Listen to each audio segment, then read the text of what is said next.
Hi friends, welcome to our channel. అందరు ఎలా ఉన్నారు?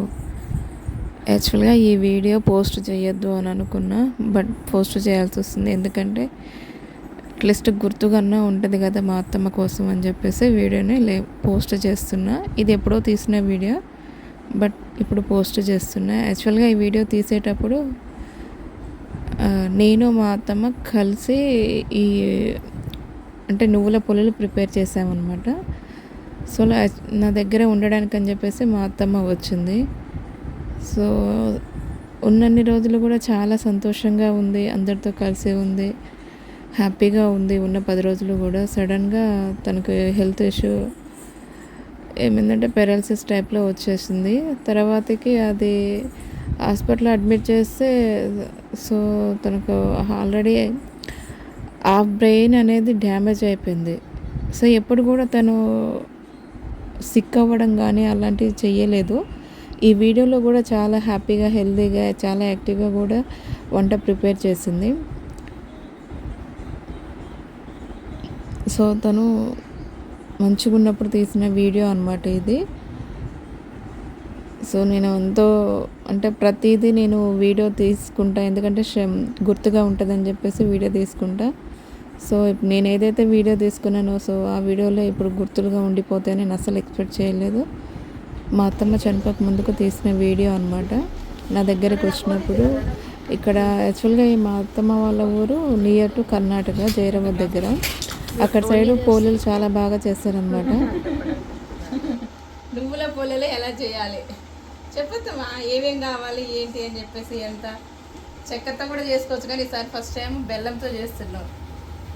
బెల్లంతో చేస్తే అందరు తినొచ్చు, చెక్కతో చేస్తే కొద్దిగా షుగర్ పేషెంట్స్ తినడం కష్టం కదా. బెల్లం అయితే ఇంకా హెల్త్కి చాలా మంచిది. తినే దాన్ని బట్టి ఉంటుంది షుగర్. ఎక్కువ తినేవాళ్ళు ఎక్కువ వేసుకోవచ్చు, తక్కువ తినేవాళ్ళు తక్కువ వేసుకోవచ్చు. పల్లీలు నువ్వులు వేయించుకొని మిక్సీ పట్టుకోవాలి. ఎంత కావాలో బెల్లము ఎక్కువ పట్టదు పల్లీకి దీనికి. అదే ఎక్కువ పడుతుంది.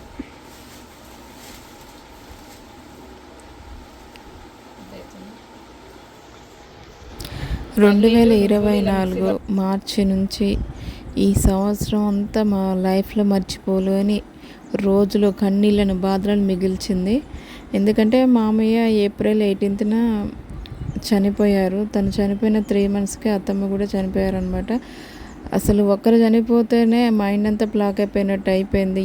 ఏం చేయాలనే సిచ్యువేషన్లో ఉండిపోయాము. అలా ఉంటుండగానే మా అత్తమ్మకి ఇలా అయిపోయి తను కూడా మమ్మల్ని వదిలేసి వెళ్ళిపోయారు. సో అసలు ఎలా చెప్పాలో కూడా అర్థం కావట్లేదు. మేము కోలుకోవడానికి చాలా రోజులు పట్టింది. ఇప్పటికి కూడా మేము అదే ధ్యాసలోనే ఉండిపోయాము. వాళ్ళు లేని లోటు తెలుస్తుంది. ఎందుకంటే ఉద్యోగరీత్యా మా హస్బెండ్ మేము హైదరాబాద్లో ఉండాల్సి వచ్చింది. వ్యవసాయం కోసం అని చెప్పేసి మా అత్తమ్మ మామయ్య ఊర్లో ఉండాల్సి వచ్చింది. సో వీక్లీ, మంత్లీ అట్లా 2 times అట్లా వెళ్ళి వచ్చేటోళ్ళం. వాళ్ళని చూసుకొని అలా వచ్చేసేటోళ్ళం. సో ఇప్పుడు వాళ్ళు లేరనే బాధని తట్టుకోలేకపోతున్నాం అనమాట.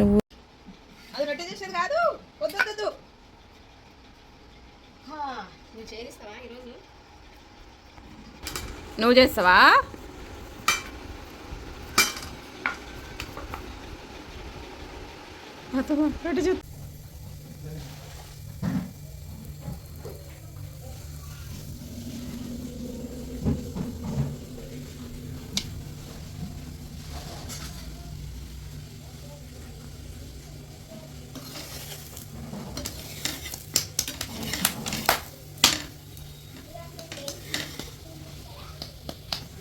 ఇది ఏదవుతుందంటే ఆరుకుంటూ వస్తుంది ఆయిల్ కదా.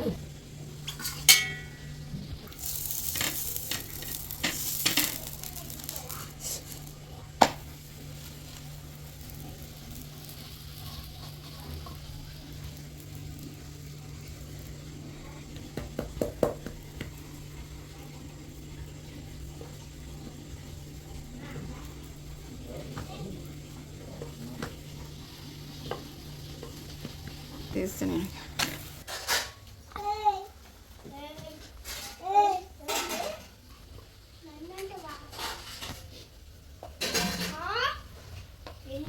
ఏం తల్లి బజ్జుంటావా సరే